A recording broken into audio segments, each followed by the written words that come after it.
Hi hello guys good morning.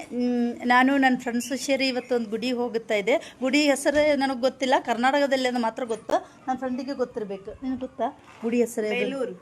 Bailur Lakshmi ಗುಡಿ. ಲಕ್ಷ್ಮೀ ದೇವಿ ಗುಡಿ ಹೋಗಿ ಬರ್ತೇನೆ. ನಾವು ಇನ್ನೊಂದು ಫ್ರೆಂಡ್ಸಿಗೆ ಕರ್ಕೊಂಡು ಹೋಗ್ಲಿಕ್ಕೆ ಅವ್ರ മനെಗೆ ಬಂದಿದೆ. അല്ലേ ಇದೆ ನನ್ನ ഫ്രണ്ട്സ് റെഡി ആകുತಾ ಇದೆ.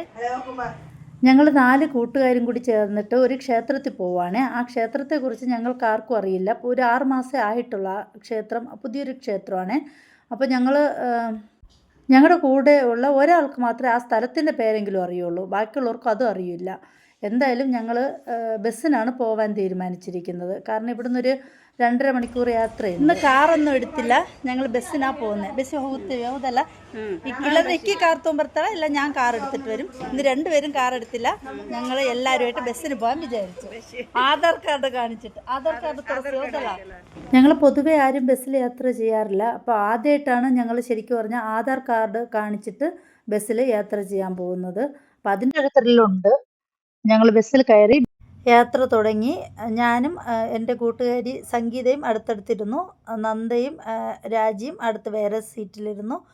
അങ്ങനെ നല്ല രസമാണ്. എന്താ പറയുക, മുഴുവൻ പാടവും കൃഷിയൊക്കെ ആയതുകൊണ്ട് തന്നെ ശരിക്കും ആസ്വദിക്കാൻ പറ്റുന്നുണ്ട്. ഇതിൽ ബസ്സിനകത്ത് കുറേ പേരിപ്പോൾ നമ്മളോട് സംസാരിക്കുവാണേ. ആ കൃഷി ഉരുളക്കിഴങ്ങെന്നാണ് അവർ പറഞ്ഞത്. അവർ പറയുന്നത് ഞങ്ങൾക്ക് അവർക്ക് പുതിയ കൂട്ടുകാരെ കിട്ടിയെന്ന്. സാധാരണ ഞങ്ങളെ പോലെ ഉള്ളവരിങ്ങനെ ഈ ബസ്സിൽ കയറാറില്ല. കാരണം ഇത് ആധാർ കാർഡ് കാണിക്കുന്നത് അത്രയ്ക്കും പാവപ്പെട്ട ആൾക്കാർ മാത്രമേ കയറാറുള്ളൂ. ഇവരുടെയൊക്കെ ജോലി കൃഷിയാണ് കേട്ടോ. ഇവരെ പോലുള്ളവർ കൃഷി ചെയ്തിട്ടാണ് നമ്മൾ എന്താ പറയുക വെറുതെ ഇരുന്നിട്ട് മേടിച്ച് ഫുഡ് അടിക്കുന്നത്. അല്ലെങ്കിൽ ഞങ്ങൾ പട്ടിണി കിടന്ന് ചത്തേനെ.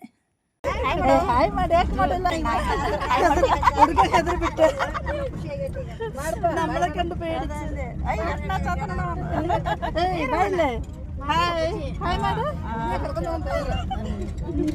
ശരിക്കും യാത്ര നന്നായിട്ട് എൻജോയ് ചെയ്തു കേട്ടോ. ഞാനും സംഗീതയും രാജിയും നന്ദും പിന്നെ ആ സൈഡിലായതുകൊണ്ട് അവരിതൊന്നും അറിയുന്ന പോലുമില്ല. അവരിടയ്ക്ക് ഞങ്ങളെ കളിയാക്കുന്നുണ്ട്, പുതിയ കൂട്ടുകാരെയൊക്കെ കിട്ടിയല്ലോ എന്ന് പറഞ്ഞിട്ട്. കപ്പലണ്ടിയും ഉരുളക്കിഴങ്ങും പിന്നെ സവാളയുടെയൊക്കെ കൃഷിയാണ് ഇതെന്ന് അവർ നമ്മളെ പറഞ്ഞ് പരിചയപ്പെടുത്തുവാണ്. ഞങ്ങൾ അവരോട് സംസാരിച്ചപ്പോൾ അവർക്ക് ഭയങ്കര സന്തോഷമായി. ഞങ്ങൾക്ക് പോകുന്ന സ്ഥലം അറിയില്ല, പക്ഷെ ഇവർക്കറിയാം.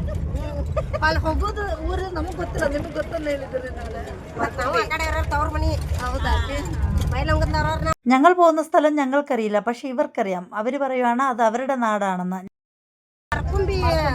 ഇവരോട് നല്ല കൂട്ടായതുകൊണ്ട് ഞങ്ങൾക്ക് പോകേണ്ട സ്ഥലം ഏതെന്ന് മനസ്സിലായി. ചാമുണ്ടേശ്വരി ക്ഷേത്രം, ബൈലോങ്കൽ, മർക്കുംബി, അതാണ് സ്ഥലത്തിൻ്റെ പേര്.